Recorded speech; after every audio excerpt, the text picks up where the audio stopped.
Thinking Tackle, brought to you in association with Picture Canning Company, making television happen.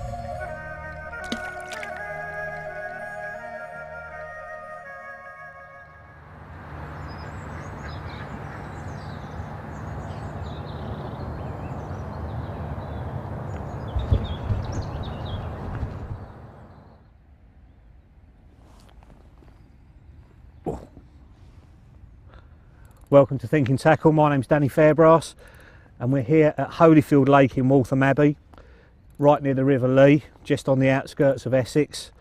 And the reason we're here is we can get bites here during the day in the winter time. Most lakes in the winter have completely shut up shop by now. It's the middle of January. It's quite mild today, but it's been very, very cold recently. This lake, for some strange reason, is still fishing. My old mate Lee Jackson's been fishing over here a fair bit. He's been catching a few, and a few big ones as well. Believe it or not, in just 3 acres, there's probably a couple of hundred fish in here, with fish up to maybe 35 pound, and there's loads of 20s. So, fortunately, I'm in a nice spot. I've got 3 rods spread out over the lake. We're going to have a look at why I've actually chosen this spot and why I'm fishing where I'm fishing next. And then after that, we're going to have a look at the rigs I'm using and how I'm baiting up.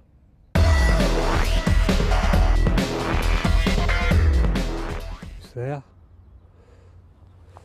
and just sink the line down. Basically, I've spread my 3 rods out because I've got a lot of water in front of me. I don't know where the fish are. I haven't really seen anything move, so I've got 1 rod off to the left, 1 rod straight out in front, and 1 rod off to the right. Just really taking advantage of how much space there is. The lake's very, very shallow. It's only 3 or 4 feet deep and it's pretty much flat out there. It's a soft bottom. There's no real bars or anything to fish to. So I'm just casting all 3 into about the same sort of depth of water. And I'm just going to keep casting around until I start getting action. And once I start getting action in a particular area, I'll move the other rods to that area. But for the time being, the rods are spread right out. I'm not using a marker float because I don't want to scare the fish. There's no point when I'm only fishing for a few hours, dragging the marker float through the swim and then scaring fish away. Literally 1 cast with a PVA bag on is enough to get a bite. And then once I've got that bite, I'll move other rods to that area as well. So we'll just sink the line down, put on our back lead, and we're fishing again. Right, what we're going to do is just have a look at the 2 rigs I'm using today. That's the first one. Basically what I've done is stripped a bit of the hybrid hook link back to expose the braid that's inside it to give it a soft hinge, and on the end of that I've tied a solid rig ring, and that's what I use to tie the maggots to. Then I've put on a little bit of silicone tubing onto the hook there, and that's pushed right round the hook, probably different from how a lot of people fish it, just behind the barb. And what that does is makes the hook really heavy, so when it goes in the fish's mouth and it tightens up the hook link, the hook flips over and catches hold really quickly. Then another little unique thing, I've got a maggie liner on there, which is basically an artificial maggot that I've threaded up the hook link, and it works like a line liner, so it helps that hook to turn and catch hold when the fish tightens the hook link. A short hook link as well. I favour short hook links generally. That's about 4 inches long. I've just crimped it at the other end to make it easy to get onto that quick link there. And that's basically a safe zone leader. And what we've done with those, they're actually camouflaged to exactly the same colour as the lake bed. So when that goes out on the bottom, on this silty bottom, that's going to blend in perfectly. And the 2-ounce lead's just running on that. So as the fish picks it up, the lead is going to slide away from the rig and hopefully give the fish a problem so he can't get rid of it. So that's the first one. Let's put that down and have a look at the second one. Second one's a little bit different. This is drawing on the sort of experiences of my mate Lee Jackson. Now, he doesn't like tying maggots onto the ring, so he uses one of these maggot clips. So basically what I've done there is tied that onto the end of the mono, the same bit of silicone as normal, the same straight pointed hook as normal, because I think straight pointed hooks catch hold quicker than curved pointed hooks. The maggie liner again, this time I've used a red one, threaded on in exactly the same way, and I've got a mono hook link this time. That's actually made of fluorocarbon, which doesn't show up on the bottom hardly at all, so really good camouflage in that respect. And on the end of it, because it's only a £10 hook link, I've put a little link loop which enables me to tie a really strong knot to the end of that hook link, and then again that's hooked on to the end of the safe zone leader. This time I've got a lead clip on, and I've got a gripper lead on as well this time, basically because gripper leads don't go into the soft bottom as far as a normal lead will, so it's going to sit in the surface layers. And to both these rigs, I'm hooking on a PVA bag, whacking it out onto the spot, giving it about an hour, hour and a half. If I haven't had a bite, I'm re-chucking it. So that's the 2 rigs I'm using today. That's what I favour for maggots. Hopefully we're going to get a bite. You'll see from the rig section that I'm using maggots on all my rods, and there's no coincidence about that. The reason I'm using maggots on here is there are very, very few small fish in this lake, which is quite unusual. There's no little roach, no little perch or anything, so your maggots can stay out there for long periods of time and not get touched until a carp comes along. If there were little ones out there, they'd only last a few minutes. So if you can use maggots in the winter because there's not any nuisance fish, I definitely recommend you using them. And in the summer too, they're not just a winter bait. I'm using quite a few different types of maggots. That's the first one. Basically, they're just dead maggots that I've put in the freezer. So I've frozen those for a couple of days, got them out, they've turned from, you know, their lovely sort of bright colours to that dark, horrible colour. The reason I'm using them dead is because they don't crawl away, obviously. They're not going to go anywhere. So when I put the bags out on the rigs, the dead maggots are going to stay there even if the live ones crawl away. And there's a few casters in there as well for the same reason. They're not going to crawl away anywhere, they're going to stay there. So even if the live maggots crawl into the leaves and all that sort of stuff that's on the bottom in this lake, that stuff's going to stay there, and hopefully when a carp comes along it's still going to be attractive. Now the next lot of maggots, I've got something else special put into them which I've been tipped off about recently. You see there, they're really yellow, and that's the reason my hands have looked so yellow all the way through the fishing. I've put turmeric in them, which is a spice. Basically, I went into a tackle shop to buy a load of maggots to fish over here, and the guy said, have you started putting turmeric in? A mate of his has been doing it, fishing on the rivers and catching loads of fish. So that's a little tip you can use in any type of fishing. Try spicing the maggots up a little bit. Carp love spicy things. They love spicy boilies, spicy particles. I put chilli in my hemp all the time. There's no reason why you can't put that sort of stuff in your maggots as well. So that's those 2. Now, I'm actually baiting up in quite a unique way. I'm using a catapult, I'm not using a spod or anything else because of the commotion, and what I'm doing is I'm making 3 or 4 funnel web bags up in advance, hooking one on the rig, casting it out, and then as soon as it's hit the surface and caused the splash, I use that as my target, and then the other 3 come out of my pocket quickly, and then I'm basically catapulting over that splash. So I've got 3 or 4 other little patches of maggots all around the hook bait. So it's a really, really effective way of baiting up. You don't have to do it just with these sort of bags. You can do it with boilies and everything else, because if you wait, put the rod down, put the bobbin on and all that sort of thing, and then look back up, you lose where the rig's actually gone. So do it straight away. Cast out, as soon as the splashes hit the surface, catapult them out, and then you've got a little bit of bait, hopefully enough to get a bite, and you're angling. So that's a good little tip for baiting up accurately. While we're waiting for our take, what we're going to do in the meantime is show you some fantastic underwater footage that we shot earlier on last year at Wellington Country Park, and that brings it home just how important it is to bait up just past your rig. If you bait short of your rig, you'll see that the fish can come into contact with the line before they come into contact with the hook bait. They can spook away and you don't get a take. So when we come back after the break, look out for some fantastic underwater footage.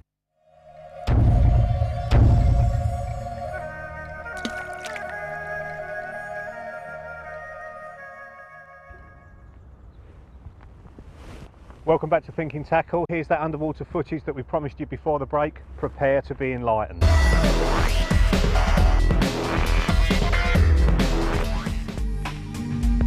All the underwater footage we're showing you is from actual fisheries where the carp have been fished for many years. We've actually chosen to show you this unique underwater footage of big carp in their natural environment to emphasise just how important it is to bait up correctly. You can see that the bait has been scattered all around the small clear gravel patch we're filming on, and as such the carp are feeding all around the rig. Each time they come near the rig they come into contact with the anti-tangle tubing before they pick up the hook bait, and each time they spook away from the rig before they actually get a chance to pick up the hook.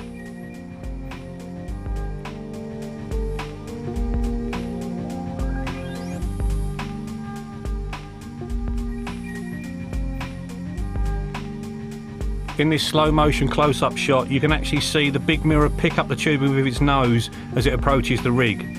If the rig had been flatter to the lake bed and I'd baited up just past it, this probably wouldn't have happened. So you can use this footage to apply it to your own fishing and hopefully get more bites, and I'm sure I would have caught more fish if I'd done that while I was making these underwater films.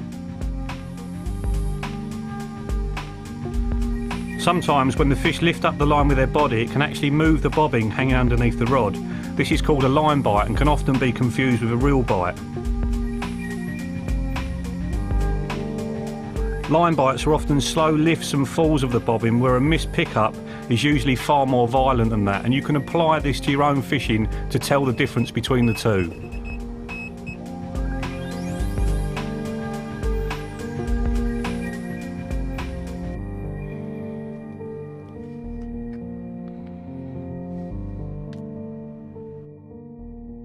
All the underwater footage I've shot over the years has shown me just how important it is to keep everything pinned flat to the lake bed. So I've got a safe zone leader on there, which has got a couple of bits of tungsten on it to pin it down.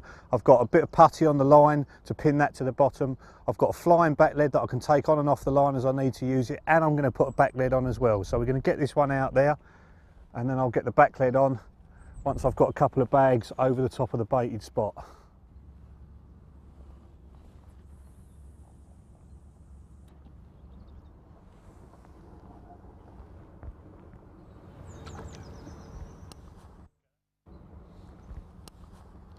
There you go, there's pretty much nothing more I can do to get a bite. Let's just hope the fish start feeding. Yep. And we are in. Needless to say, I'm myself it's going to fall off. It's the first bite of the day. Feels like a reasonable fish. Making some big lunges. Now that didn't tear off that fish at all, just shows you how used to getting caught they are.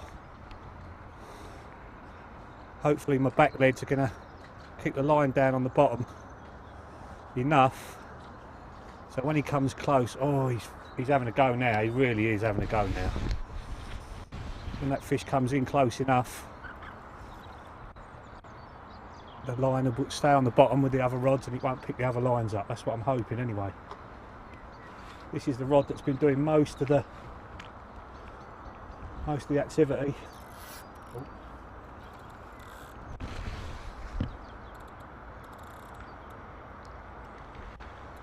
Not a massive fish, but very, very welcome on a winter's day like this.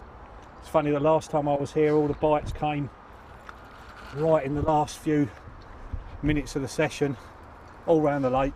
Swimming in towards me now. As luck would have it, he's coming right in between the rods, which could not have been more difficult really, but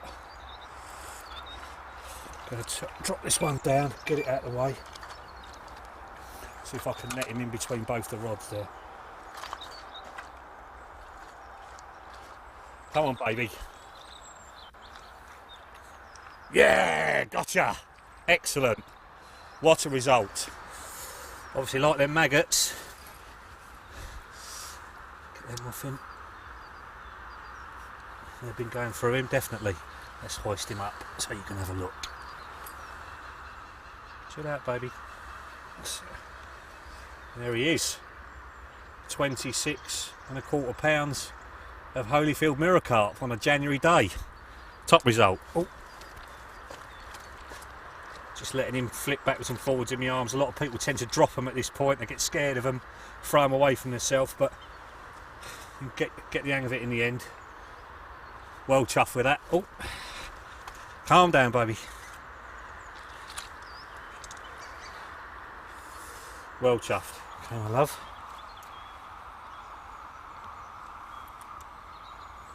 Let's see if he's ready to go.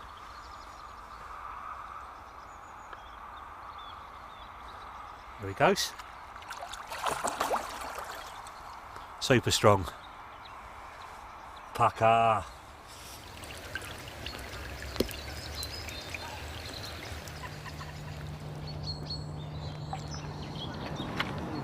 Oh, you're away.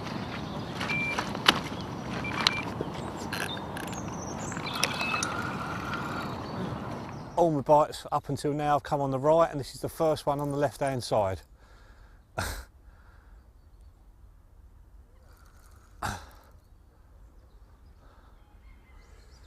Hopefully the old back leads are going to keep the fish away from the other lines, or the lines away from the fish. Don't feel like a bad one actually. I've got 2 nets set up now either side of my rod, so whatever side this fish comes to, I should hopefully be able to net him without problem. Still moving really quickly. Right, that's him. Oh, he's just gone literally over the top of the middle line there, so the back lead has done its job. And back over the top of it again. He's having a go.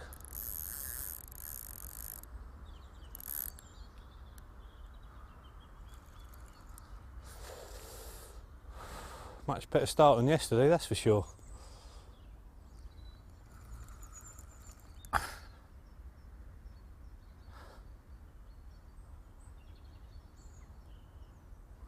Swan's coming over for a look.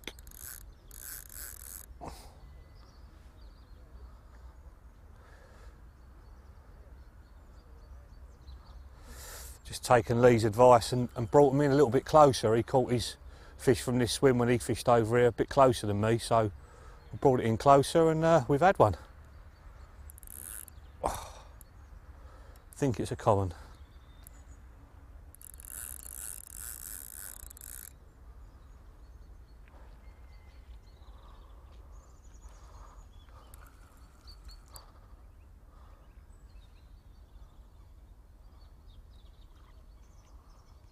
It is a common.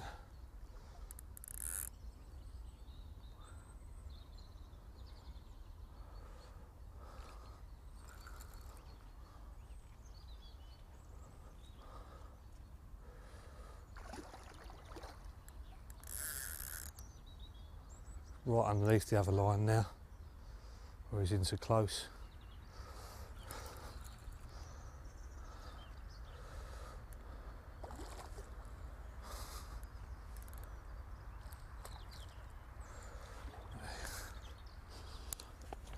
Oh, come on, baby. Come on. Looks like a 20. Come on. Ooh.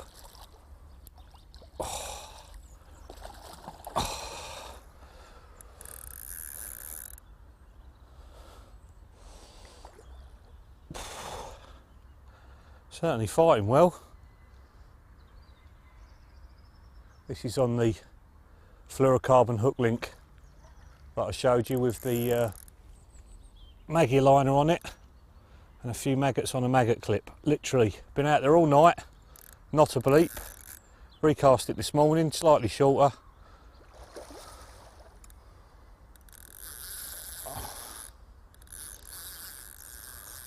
God. He really is going.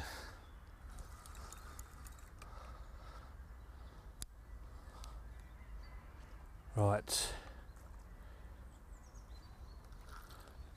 This time.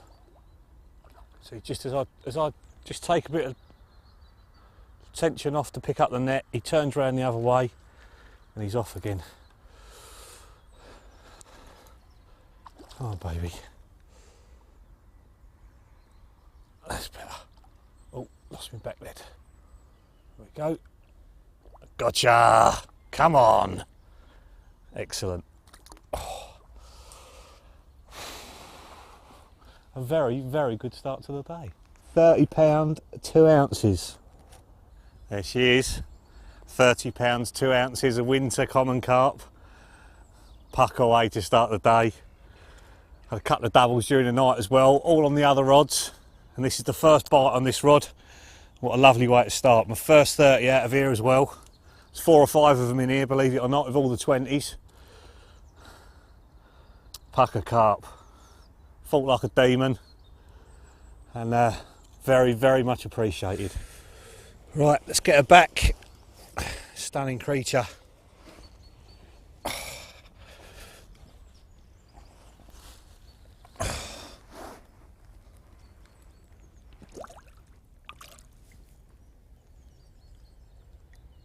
Off he goes.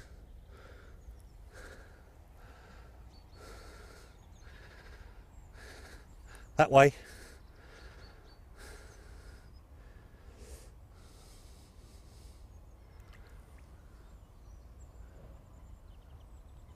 right between our cameraman's legs virtually. Pucker, that's what it's all about. Right, we're in again. Towards the end of the second day. Fish is going absolutely mad. A load of fish spooked as I pulled into this one. He's actually going to go over to the right there. Yeah, he's just kiting round to the right, right into the edge there. Oh.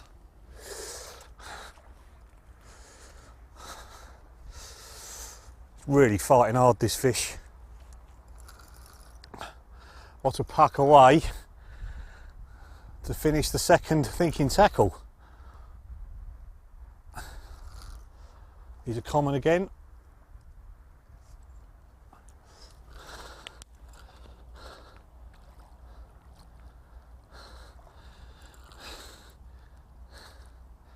Thank you very much for watching, and I hope you've learnt a few bits as well. Come on, baby. Yeah, excellent.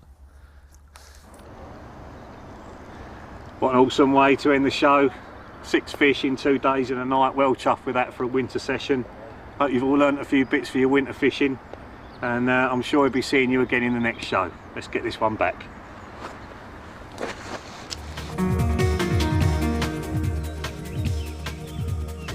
For a chance to see more of the underwater footage shown in this series, check out the state-of-the-art underwater carp fishing series, available from all good tackle shops.